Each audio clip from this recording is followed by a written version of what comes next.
My Grandpa Milton would have been 110 years old this year. I didn't know him. He passed away 6 years before I was born. I am named in honor of him. Michael was in honor of Milton, but we have the same Hebrew name. I don't know much about him. I do know that unusual for his time, he waited until he was in his 30s before he started a family. He was a blue-collar worker from the 1920s right up until the 1960s. He didn't like to watch movies. He didn't like to watch TV. He thought they were both crap. And instead liked to listen to classical music and opera. So perhaps I come by my snobbery honestly.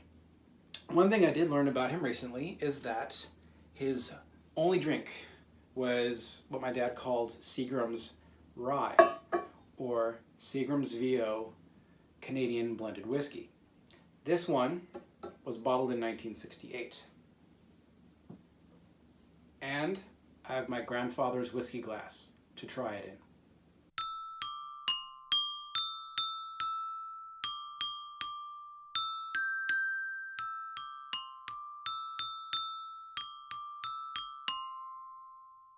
When most whiskey and business people think of Seagrams, they think of the Bronfman family. But Seagrams was in fact started by one Joseph Seagram in 1883. And his company produced whiskey that was distilled at a Waterloo, Ontario distillery that was built in 1857.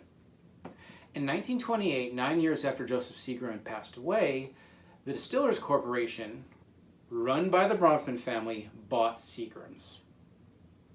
Now, Seagrams was outrageously successful. By the 1990s, they were the biggest whiskey producers in the world, and they owned parts of Universal Pictures, Polygram Music, and DuPont. By the year 2000, the company had imploded, and their parts were sold off to Coca-Cola, Vivendi, Diageo, and Pernod Ricard. And today, Seagram's VO is made by Diageo. Seagram's VO whiskey was first released 101 years ago in 1917. The VO has never fully been explained. It could stand for very old or for very own, as the blend was originally created for the Seagrams family.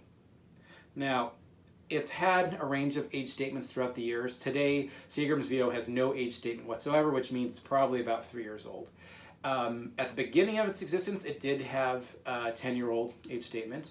Around World War II, it had a 7-year-old age statement, but for the majority of its existence, it has had a 6-year-old age statement, like this one. Seagram's VO distillation occurred at the Waterloo Distillery all the way up until World War II, at which point the Bronfmans moved it to Amherstburg, Ontario, where it stayed until the late 60s. They then moved it to a newer facility in Gimli, Ontario, where it stayed until 2001, at which point the new owners, Diageo, moved it to Valleyfield. This bottle, because it was distilled in 1962, was distilled at the Amherstburg Distillery. If you bought this bottle of whiskey and thought to yourself, I wonder where Seagram's VO comes from. Well, the front of the bottle shows you here, here, here, here, here, and here. It's from Canada. The whiskey is 6 years old. It was bottled at 86.8 proof or 43.4 ABV. The bottle's volume is 4/5 of a quart. The Canadian tax stamp shows 1962, which is the distillation year of the youngest whiskey in the batch. Also, the bottom of the bottle has a number 68 on it, which means this was bottled in 1968. Seagram's VO 6-year-old Canadian whiskey, distilled in 1962, bottled in 1968. This is my grandfather's whiskey glass. This is what I'll be doing the tasting with. I also have a little whiskey glass here in case I want to try to get more characteristics out of the nose if this isn't working as well.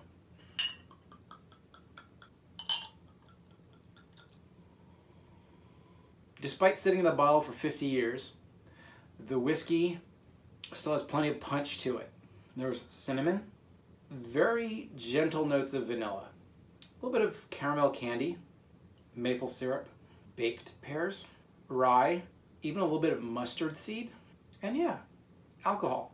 With time, the nose starts picking up a little bit of nectarine, a bit of molasses.